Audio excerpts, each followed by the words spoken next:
Sosialisasi langsung dibuka oleh Wali Kota Kediri Vinanda Prameswati. Ketentuan di bidang cukai Selasa bertempat di kawasan Goa Selo Mangkleng. Kegiatan ini diikuti oleh 50 orang pemilik warung kelontong di Kelurahan Campurrejo dan Pojok Kecamatan Mojoroto. Sebelumnya sosialisasi ini juga telah dilakukan di wilayah Kecamatan Pesantren dan Kecamatan Kota. Wali Kota menerangkan rokok ilegal ini seperti rokok polos tidak dilekati pita cukai, rokok dilekati pita cukai palsu, rokok dilekati pita cukai bebas, dan rokok dilekati pita cukai yang salah peruntukannya. Cukai hasil tembakau adalah salah satu penyumbang terbesar bagi penerimaan negara. Setiap hasil penjualan barang kena cukai di Kota Kediri manfaatnya juga kembali ke masyarakat dalam bentuk dana bagi hasil cukai hasil tembakau. Pemkot Kediri yang diberi amanah untuk mengelola DBHCHT memanfaatkannya untuk mewujudkan program-program yang memberi dampak positif bagi masyarakat.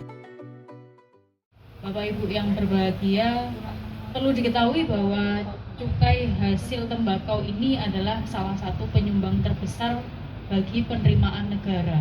Manfaatnya juga kembali ke masyarakat dalam bentuk dana bagi hasil cukai tembakau atau biasa yang dikenal dengan DBHCHT.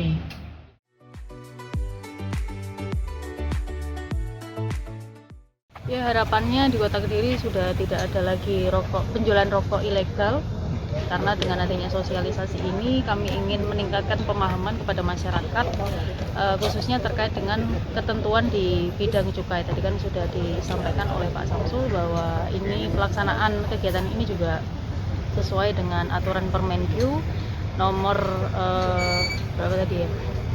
Saya lupa nomornya. Pokoknya ada dasar aturannya, sehingga harapannya nanti ke depan masyarakat ini punya pemahaman terkait dengan ketentuan cukai, dan sama-sama kita harus kolaborasi untuk mengurangi atau untuk istilahnya tidak menjualkan rokok-rokok ilegal, karena itu dapat merugikan Kota Kediri.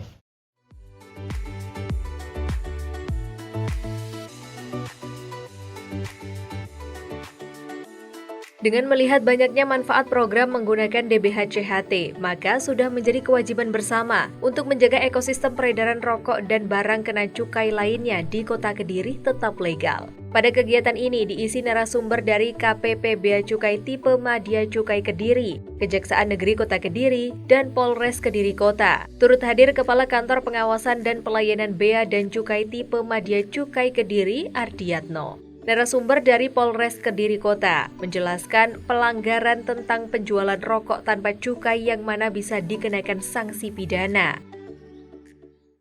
Pasal-pasal ini menjerat dari pelaku usaha sendiri untuk tidak melakukan kejahatan di bidang cukai. Ada 9 poin yang kami rangkum terkait dengan pidana dari cukai itu sendiri. Lanjut, unit reserse kami di sini mungkin kalau Bapak Ibu lihat di rokok itu ada rokok yang tidak ada peringatan. Ini upaya dari Bea Cukai. Jadi kami berkolaborasi dengan rekan Bea Cukai, kemudian dari Kejaksaan, Satpol PP, kami sudah berapa kali mengadakan sidak-sidak, termasuk di toko-toko kelontong, di pasar. Rokok ini sudah luar biasa. Modusnya ini sudah luar biasa. Kalau Bapak Ibu ketahui, di pelaku kejahatan ini bisa berupa sales. Jadi sales ini langsung menjual ke toko-toko. Pertama mungkin bisa lapor ke rekan Bea Cukai, Satpol PP atau ke Polres Kediri Kota. Nanti kita akan berkolaborasi untuk bisa menjerat dari pelaku ini. Karena kalau tidak dilindungi maka PAD-nya akan berkurang dan tentunya akan berdampak bagi masyarakat kita semua. Pentingnya penegakan hukum terhadap rokok ilegal. Akibat dari rokok ilegal ini mencegah kerugian negara dari penerimaan cukai. Akibatnya dari penerimaan menjadi berkurang karena peredaran rokok yang ilegal ini sudah luar biasa. Kemudian menjaga kualitas produk rokok yang beredar di masyarakat. Jadi untuk rokok ini sebetulnya kan ilegal sama legal ini sama saja. Pidana dari mengedarkan rokok ilegal ini, jadi paham, oh ini nggak boleh beli rokok ini. Bapak Ibu memahami kalau saya jual rokok seperti ini bisa ditangkap oleh rekan bea cukai. Di sini memberikan sosialisasi agar Bapak Ibu sekalian paham terkait dengan undang-undang cukai, dan kita meminta partisipasi dari masyarakat termasuk dari pelaku usaha agar memahami dan tidak melakukan penjualan rokok ilegal. Pelaku usaha, masyarakat harus paham terkait peredaran rokok ini. Jangan sampai menjadi pelaku dari kejahatan ini sendiri, jangan sampai menjadi pemakai dari peredaran rokok ilegal ini, dan tentunya peran dari Bapak Ibu sekalian sangat kami butuhkan dalam upaya mendukung pemberantasan rokok ilegal ini. Peran kami dari Polres Kediri Kota dalam mensupport rekan dari bea cukai dalam memberantas rokok ilegal. Kami memberikan pesan-pesan Kamtibmas agar Bapak Ibu sekalian memberikan informasi terkait mungkin peredarannya dan juga mencegah dari penjualan rokok ilegal itu sendiri. Mungkin sekian yang bisa kami sampaikan. Apabila ada kurang lebihnya kami mohon maaf. Wabillahi taufiq wal hidayah. Wassalamualaikum warahmatullahi wabarakatuh. Waalaikumsalam warahmatullahi wabarakatuh. Disampaikan terima kasih Pak Bagus. Beri tepuk tangan dulu Bapak Ibu sekalian. Ya, demikian tadi paparan pertama dari Polres Kediri Kota bersama Bapak Bagus. Baik, Bapak Ibu sekalian, kita lanjut untuk pemateri kedua dari Kantor Kejaksaan Negeri Kota Kediri. Pak Novan, disilakan.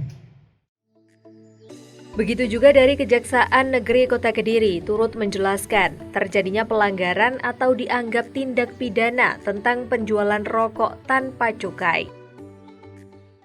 Terima kasih Bapak Ibu sekalian atas kehadirannya di Goa Selo Mangkleng, ya, Kota Kediri. Tentunya Bapak Ibu sekalian,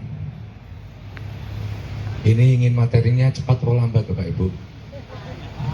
Yang penting berisi, singkat, jelas, padat nih.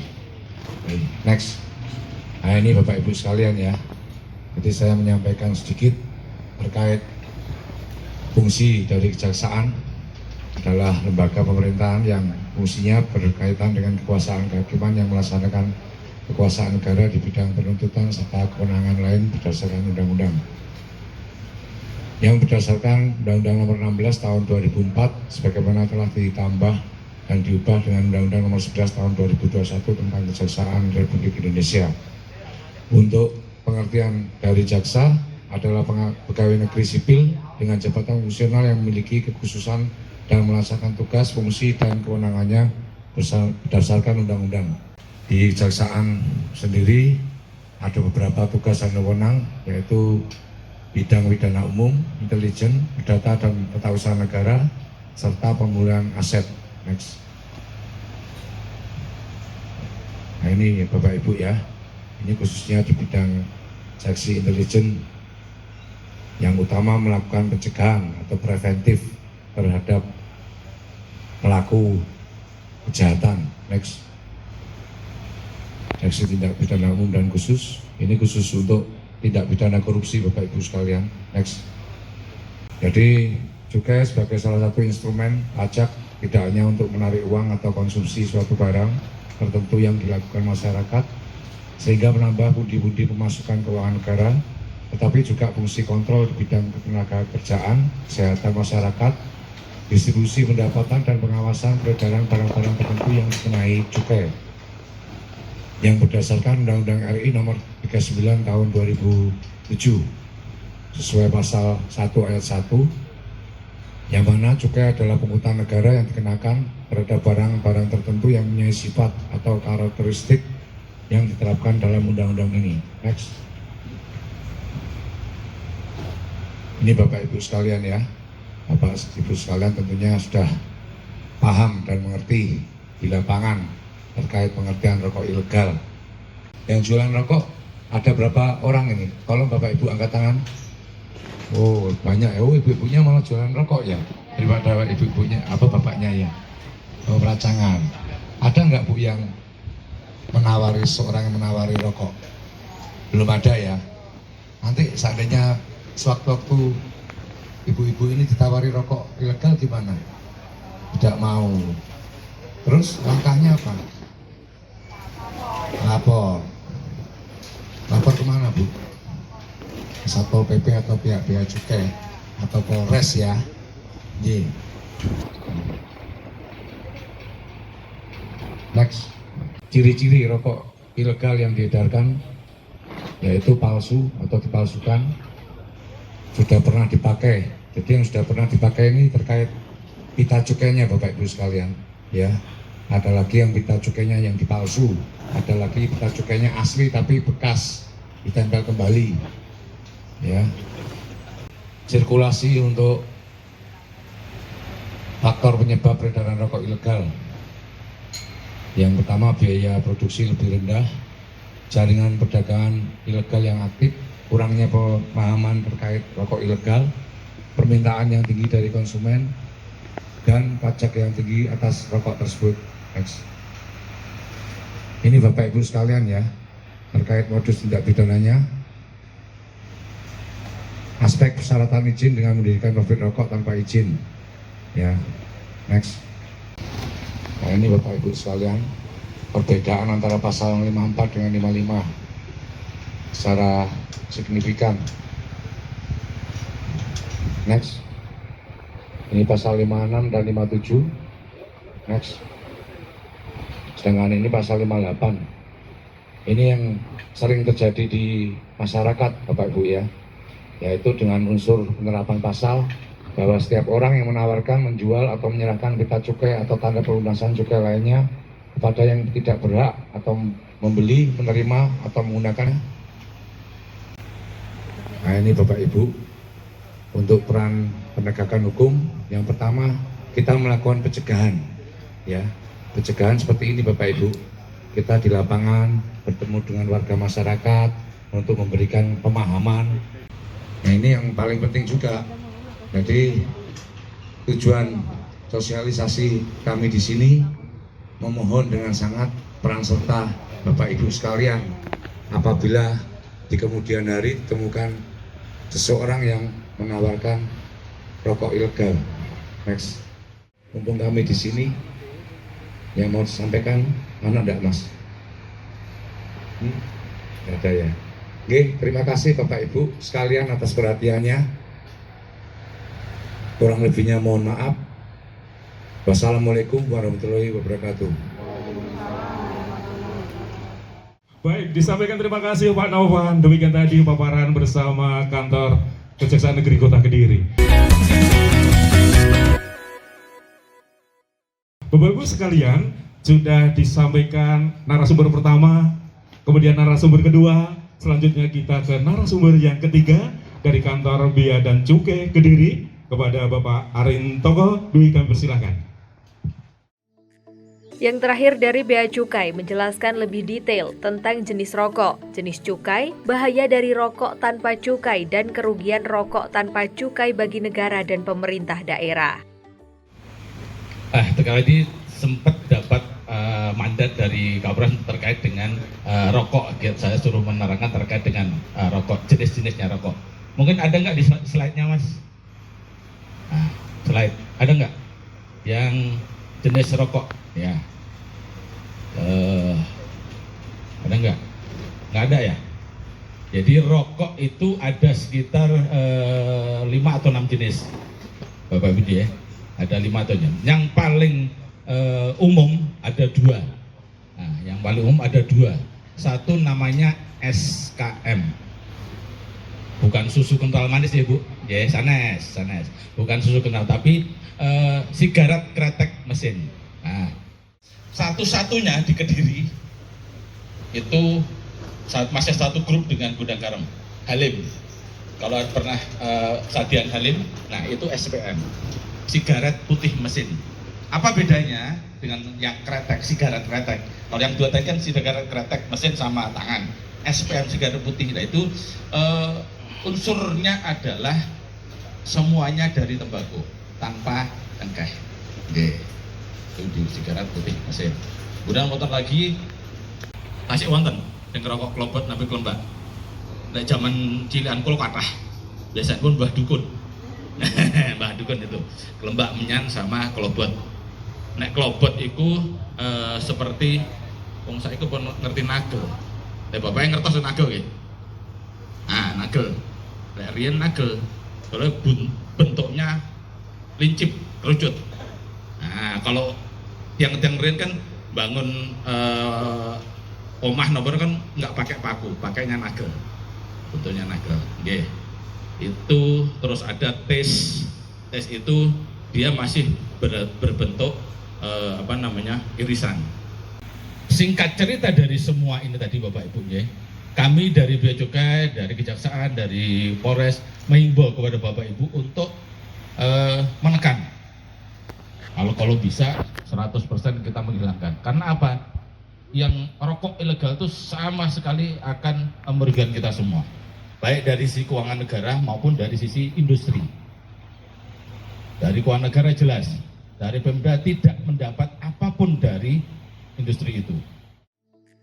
Akhir dari sosialisasi ini dilakukan tanya jawab peserta sosialisasi yang kurang paham dengan penjelasan dari 3 narasumber. Masalah rokok ilegal tidak boleh ya Pak ya? Ya. Nah ini saya tahu kan ini rokok mahal. Saya tahu kok banyak yang kata panglinting di sendiri di rokok sendiri gimana Pak? Tengwe maksudnya? Ya, Linting DW? Ya seperti itu, Oke. saya tuh banyak yang gitu lah saya tahu gitu. Oh gitu. Padahal itu ya juga merugikan negara juga ya Pak ya. Masih ada lagi Bu? Ya, soalnya itu ya termasuk ilegal Pak, bukan Pak ya. Oke, nanti biar ditanggapi langsung dari kantor Bea Cukai. Kalau itu Bapak Ibu linting sendiri dan rokok sendiri tidak dijual mboten. Oh gitu. Tapi kalau Bapak Ibu linting terus Bapak Ibu dikemas dalam plastik isi sedoso, nopo isi 3, nopo isi pinter lah pokoknya itu disate, nah itu baru mboten pareng Bapak Ibu ya. Nah, tapi kalau dikonsumsi di jenengan produksi tengwe sendiri paling anek konco tokonya iki rokoken aku enak pora, nah itu monggo betul napa-napa. Ya, saya tahunya seperti itu Pak. Nggih, kalau itu buatan Ibu itu tidak menjadi salah satu yang ilegal. Yang ilegal itu sudah dikemas untuk penjualan eceran, bahasanya gitu. Jadi udah kemas, mungkin dikemas 3 batang, dikemas 5 batang, dan plastik. Nah, itu sing buatan bareng. Ini buatan linting juga, tapi dalam bentuk mbako. Ya. Tapi mbako niku kalau itu dikemas, sudah dikemas dalam plastik-plastik, isi mungkin 60 gram, isi 50 gram, nopo isi 1 kilo. Nah ini sing mboten bareng. Tapi Ibu masih menjual dalam bentuk bahan ageng niku mboten napa. Nggih. Ngaten. Wonten malih? Gitu ya Bu ya. Monggo. Depan Mas. Oke. Silahkan Pak. Ini ya menanggapi masalah pita cukai tadi ya, yang kita dengarkan tadi, kalau memang tak ada pitanya itu memang ilegal ya, kita sudah bisa membedakan. Yang saya ingin tanyakan ya mungkin dari saudara-saudara juga mungkin saya bisa mewakili. Tadi kan dijelaskan mengenai pita cukai yang sudah kedaluarsa atau diambil lagi ditempelkan. Nah, itu saya minta dari pihak cukai bisa memberi gambaran atau memberikan contoh ya sesederhana mungkin supaya kita bisa membedakan itu cukai yang Asli atau tidak gitu ya? asli atau tidak, Oh, atau gitu. kedaluarsa atau tidak, itu sekilas sederhana aja supaya kita bisa membedakan. Jadi minimal kita ada pengetahuan sedikit lah, Baik. bisa membedakan cukai-cukai yang tidak legal dan legal gitu aja. Siap. Bapak bisa membuka di YouTube kami ya. Di YouTube kami, YouTube alamatnya apa Mas? Bea Cukai Kediri. Nah, di situ ada. Monggo. Bapak Ibu bisa membuka di YouTube di Bea Cukai Kediri, monggo. Kami minta untuk bisa mensubscribe ya, biar dapat informasi yang lebih terbaru ya. Terima kasih dari kantor Bea Cukai. Masih ada lagi Bapak Ibu? Cukup? Jelas?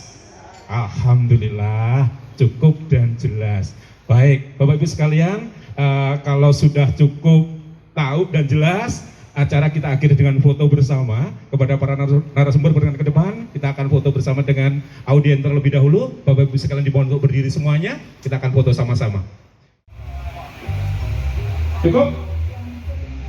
Satu lagi Mas Ilham? Baik, terima kasih kepada para narasumber semuanya. Secara masif sebenarnya sudah mulai berjalan. Cuman kita berkoordinasi dengan instansi terkait untuk menekan peredaran itu seminim mungkin. Kalau bisa 0% tidak beredar seperti itu. Antisipasi untuk peredaran itu apa ya? Kita lakukan sosialisasi seperti ini, sosialisasi ke seluruh lapisan masyarakat, dan kemudian juga melakukan koordinasi dengan instansi terkait, Satpol PP, Polres, Jaksaan untuk melakukan operasi bersama. Penindakan yang sudah dilakukan selama ini? Selama ini seperti disampaikan Bu Wali tadi ada sekitar 40 sekian untuk dilakukan penindakan, telah dilakukan penindakan oleh Bea Cukai maupun dari Satpol PP.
Sangat berguna dan sangat bermanfaat bagi pedagang kelontong, terutama yang berjual rokok. Ya biar tahu di mana rokok ilegal itu sangat merugikan masyarakat juga terutama merugikan income negara juga. Terus harapannya apa Bu ke depan? Harapannya bagi instalasi misalkan Satpol PP dan kepolisian bersiap untuk pemeriksaan yang diteliti dan lebih terjun ke pelosok-pelosok yang memproduksi rokok ilegal. Tim Liputan, Doho TV.